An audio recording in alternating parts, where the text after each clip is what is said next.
Assalamualaikum. My name is Abdul Momin and I'm a registered dietitian nutritionist and a public health professional. Right, so in my yesterday's video, I talked about some of the guidelines associated with consumption of meat, which you could follow on the occasion of Eid al-Adha. So after that video, I got 2 or 3 very interesting questions, and instead of replying to those individuals directly, I thought of making a small video so that others can also benefit. So the first question was that it is quite often seen that people add papaya to meat so that it could be tenderized. So someone asked that if we add papaya to meat, so is the nutritional value of meat decreased or affected? So no, not at all. In fact, for tenderization of meat, papaya is a very good option. So you could safely add papaya to meat for the purpose of tenderization. It does not affect the nutritional value of meat. So the second question was that it was from a female who is suffering from iron deficiency anemia, and she said that someone told her to consume red meat to overcome the problem of iron deficiency anemia. So how much red meat she should be consuming? So again, it's a very good question, and considering the meanness of iron deficiency anemia worldwide and specifically in Pakistan, approximately 50% Pakistani women are anemic, unfortunately. So yes, for specifically for iron deficiency anemia, consumption of red meat is a good option, because not only red meat is rich in iron, but the absorption of iron from the red meat is also quite high compared to the plant sources. So yes, you can definitely consume red meat to overcome the problem of iron deficiency anemia. As far as the amount is concerned, 4 to 5 pieces of liver, that is what you can consume. Or if you are talking about the meat, then 2 ounces of red meat on daily basis you could consume to overcome the problem of iron deficiency anemia.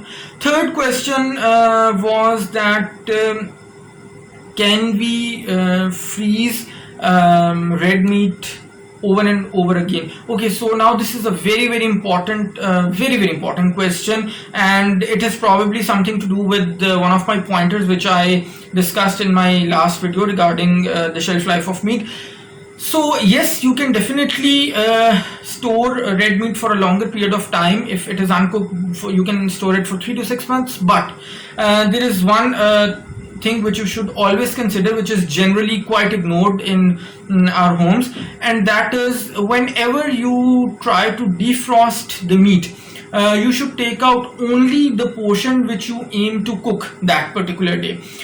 So say for example, if you have taken out more meat than you need to cook on that particular day, then you should discard that additional meat, because bacterial growth can be seen in the meat which is defrosted, and then you don't want to put that meat in the refrigerator or freezer again, because the next time you would consume that meat, it could have some bacterial load, and that could really cause you trouble. So the point is that you should only take out that amount of meat out of freezer or the refrigerator which you want to cook on that particular day. Next question was very important again. Someone asked that can we consume camel meat? Is it nutritious? Okay, so as far as camel meat is concerned, yes, similar to other types of red meat, it is again quite nutritious. But remember that camel meat is quite high in sodium content. So people suffering from hypertension should try and stay away from camel meat as much as they can. As far as the fat portion is concerned, camel meat is not too high in fat content, so people suffering from cardiovascular diseases can consume camel meat in moderation. Last question is again very important, that is, can people suffering from uric acid eat meat on Eid? That really depends on your individual uric acid levels and your history, because a lot of times people only think that uric acid is increased due to overconsumption of meat. Some people also naturally produce more uric acid compared to others. So it really depends on your history and your uric acid levels.